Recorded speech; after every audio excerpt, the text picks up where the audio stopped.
Hello and welcome. So today we're going to talk a little bit about what to do when you don't do what you say you're going to do for yourself, because we all don't live up to our expectations and all of us are hypocrites. Nobody lives up to their values perfectly.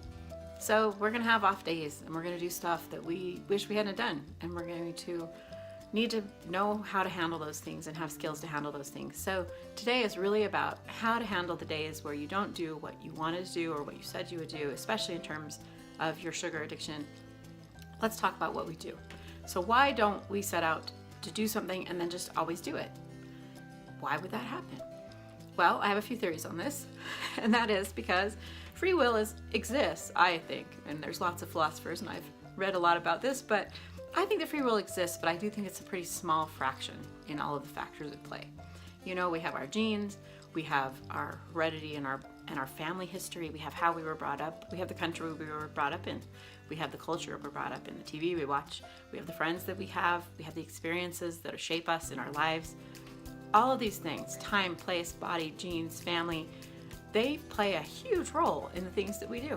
When you look at twin studies, and twins separated at birth who are brought back together in their 50s, if one smokes, the other one's likely to smoke. If one crosses always the left over the right, the other one will cross always the left over the right. These things point to a smaller role of will or free will in all of the decisions that we make than perhaps we would guess. But we do have free will. We can choose. You know that some days you can say, I'm going to do it, and you do it, and some days you don't. So let's talk a little bit about how we can enhance free will in our lives, but also recognize there's a lot of factors in play. It doesn't mean we're not accountable for our behavior, but it means that we're recognizing the truth and the reality of our existence, which is that your free will does not determine everything you do. Otherwise, you'd be like, hey, I'm gonna go on a diet. Oh great, it was wonderful, I lost 50 pounds. I look great. The end. Did that happen? Never to anyone, ever. So, when humans are complex, as we are, none of us live perfectly up to our intentions at all. And if you want to be partly free of some sugar, I think some part of us says, I want to be free of sugar. Some other part of us says, no, I never want to be free of sugar. It's like my best friend. So how do we reconcile these different parts of us?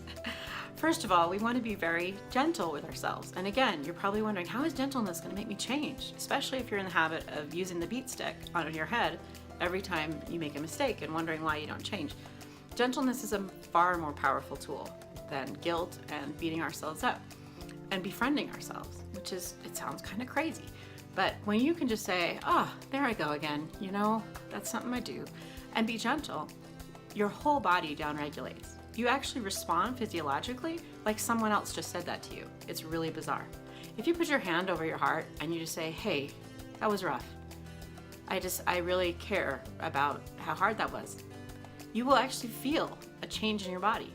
What is that about? I don't know. I can't explain it, but I'm just telling you that being friends with yourself actually pays off. You change, and beating up yourself and hating yourself really, really keeps you from meeting your goals.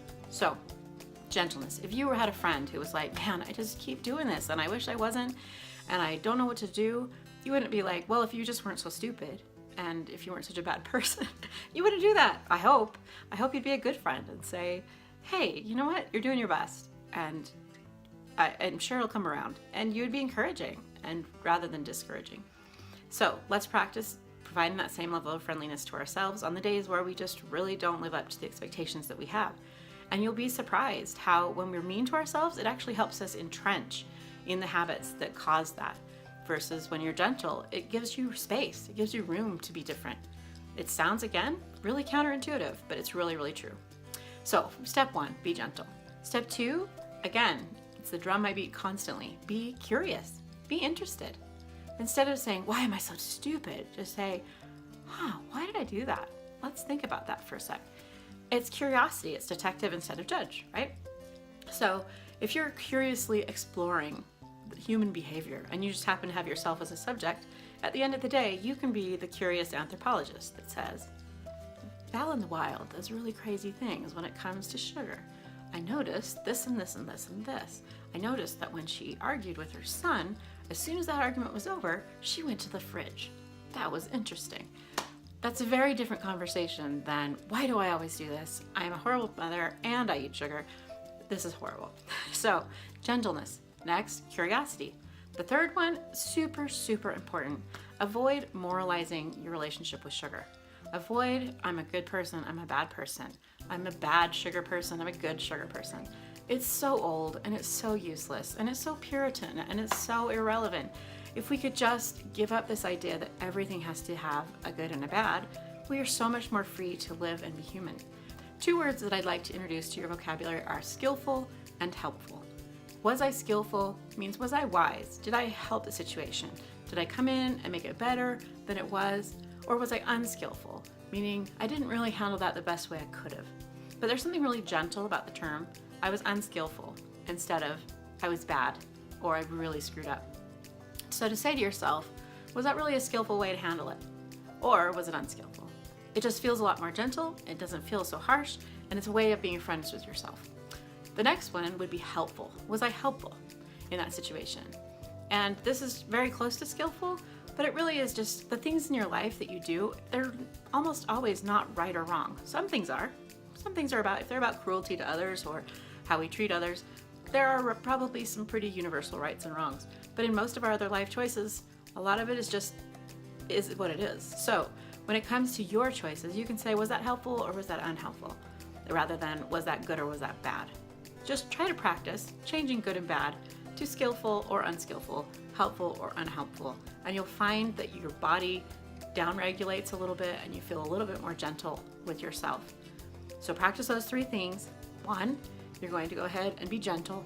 2, you're going to consider curiosity rather than judgment.